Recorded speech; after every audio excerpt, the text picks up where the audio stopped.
Diagnostic de vulnérabilité aux inondations des bâtiments d'entreprise.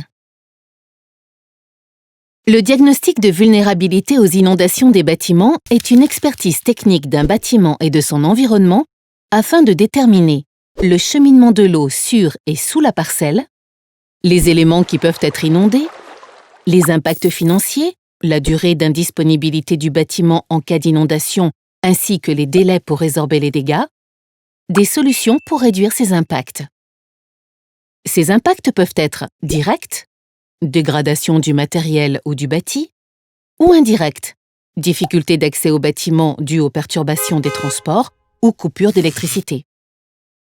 L'objectif est de limiter les potentiels dommages afin de maintenir une activité partielle, de réduire le risque de faillite, mais aussi afin de permettre une reprise rapide de l'activité à 100%.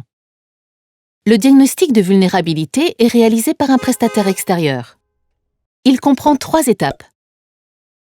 L'expert contacte le responsable du site afin de définir ce qu'est la vulnérabilité et lui faire prendre conscience des risques liés à une inondation, et de récupérer les documents importants et les informations clés qui lui permettront de commencer le diagnostic. Plan topographique, plan des réseaux, travaux déjà réalisés pour contrer les crues, ou encore nombre de personnes dans le bâtiment et fonctions.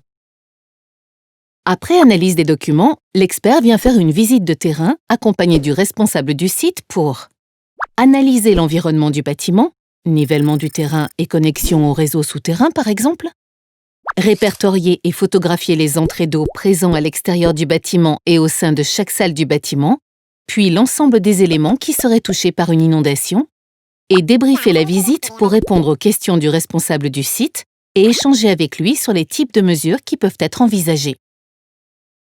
Enfin, lors de la dernière étape, l'expert va remettre son rapport comprenant l'inventaire des points de vulnérabilité identifiés et les mesures afin de réduire les coûts liés à une potentielle inondation et ainsi assurer la pérennité de l'entreprise.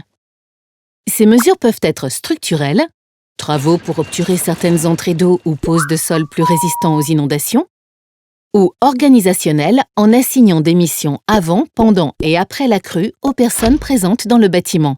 Par exemple, la sauvegarde des données stratégiques sur un espace de stockage en ligne sécurisé. Pour faciliter la mise en œuvre des diagnostics de vulnérabilité et réduire les potentiels dommages sur vos bâtiments et votre entreprise, le site epicen.fr vous propose différents documents techniques pour vous accompagner.